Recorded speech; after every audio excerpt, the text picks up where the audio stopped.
métal avec du chant grégorien en latin, ça existe-tu? J'ai fait des recherches, je suis tombé sur des affaires. Il y a des petites incursions vers ça, des fois dans une toune, dans un album, mais c'est pas le style de ces bandes-là.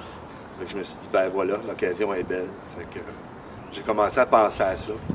J'ai monté des maquettes, j'ai monté quelques maquettes sur lesquelles j'ai mis des paroles en latin que j'ai pas composées. J'ai pas écrit ça parce que je parle pas latin couramment. J'ai puisé dans le réservoir des locutions latines, des trucs qu'on trouve entre autres dans les pages roses du dictionnaire Larousse. Effectivement. Puis j'ai monté quelques paroles avec ça. Les premières maquettes ont pris fort, puis ça sonnait pas pire. Fait que là, j'ai recruté du monde qui écrivait pas mal dans le même sens.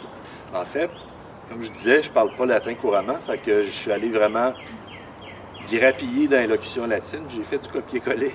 Parfait. Ça marche. C'est très inepte.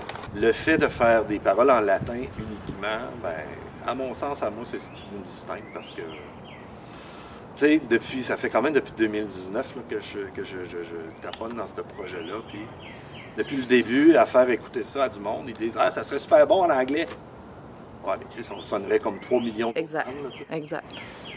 Fait que non, j'ai voulu tenir la ligne directrice de faire ça en latin. Puis de toute façon, moi, avant d'avoir ce projet-là, j'en écoutais du chant grégorien. C'est de la musique que je mettais de temps en temps pour... c'est comme si ça transporte cette musique-là. C'est Régent qui compose. On travaille tout un petit peu sur nos parties. Ouais. Moi, je travaille sur la basse. Régent travaille sur les paroles, sur la rythmique. Donc, chacun travaille un peu sur sa partie.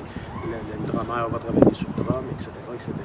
Donc, mais la composition à la base, les idées à la base, ça vient du bizarre de cerveau à Régent. Un bout que je fais de la musique, puis que j'ai eu plein de projets qui n'ont rien à voir avec Ineptia, de toutes sortes. Mais j'ai toujours composé, depuis que j'ai l'âge de 16 ans que je compose. Puis, au départ, j'enregistrais dans ma chambre avec un petit tape cassette. Là. Ouais. Et ça a toujours été pas mal à saveur métal, sinon rock.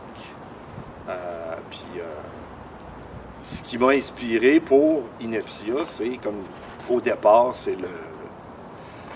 c'est le chant grégorien sur lequel j'ai placé du doom metal. Mais c'est sûr que quand on parle de doom metal, les influences, c'est Black Sabbath, puis c'est Candlemass. C'est les pionniers de ce milieu-là. C'est que Régent cherchait des choristes. Puis je lui ai demandé, est-ce que... ouais, une personne qui nous a mis en relation. Et il nous a dit qu'il cherchait des choristes pour son groupe. Puis là, moi, je connaissais pas du tout Ineptia à ce moment-là. Donc, je me suis dit, je vais écouter avant, parce qu'il faut que ça me plaise. Si ça me plaît pas, c'est sûr que je voudrais pas embarquer dans le projet. Puis moi aussi, je me posais la question, est-ce que c'est pertinent, au contraire à l'idée qu'une femme chante dans un chœur grégorien? Mais non, pas tant que ça. On n'est pas obligé de respecter en quelque sorte l'histoire. Puis de toute façon, il faut que quelqu'un puisse faire les voix qui sont plus aiguës. Ça m'a plu. J'ai dit à Régent, oui, ça m'intéresse. Je vais t'envoyer des pistes de voix. Tu décideras si ça marche ou non. Puis là, il m'a dit, oui, c'est correct. Donc, je suis partie de là. Puis j'étais la première. En fait, je me rappelle pas si j'étais la première à m'embarquer peut-être là-dedans. Mais c'est difficile de trouver des gens. Effectivement. Il faut aimer le style. Puis ensuite, faut pas craindre, je dirais, de s'exprimer en latin non plus, là, parce que c'est pas si compliqué que ça. Non, c'est ça. Puis, même si on comprend rien, on peut chanter quand même. Hein? C'est vrai. La beauté de la chose, c'est que personne ne comprend le latin ou à peu près. C'est vrai. Si tu fais une erreur, il n'y a pas personne qui va le savoir. Une femme dans le cœur, c'est quand même quelque chose qui est très, très logique parce qu'elle a une voix qui est quand même beaucoup plus aiguë. Puis il y en avait des voix aiguës, des voix d'hommes aigus à l'époque, donc c'est très logique, ça maintient. Puis ce qui est intéressant, c'est les harmonies du chant grégorien. Donc, que ce soit une fille ou un homme, ça ne change absolument rien. On est juste un petit peu en dehors de la tradition, tout simplement. Donc, moi, je pense que c'est ouvert à un peu tout le monde. Le fait qu'on aborde, oui, on est à consonance doom metal, mais si les gens écoutent l'album, si on écoute la musique d'Ineptia, il y a vraiment un peu de tout. C'est ça qui est particulier. Il y a des chansons qui vont être plus rythmées, il y a des chansons qui vont être Effectivement. mélodiques. C'est un amalgame qui est vraiment très intéressant, puis qui est le fait que les harmonies soient différentes de ce qu'on est habitué d'entendre. Je pense que ça ouvre un peu le public cible. Ça fait que ça peut être un peu n'importe quoi. Quelqu'un qui va aimer plus du classique va peut-être y trouver un intérêt. Quelqu'un qui va aimer du métal va peut-être y trouver un intérêt. Les sonorités sont particulières. Fait que je pense qu'il y a une possibilité quand même très, très vaste de public cible. On ne peut pas plaire à tout le monde, c'est tout à fait logique, mais je pense qu'on peut plaire à quand même beaucoup, beaucoup de monde.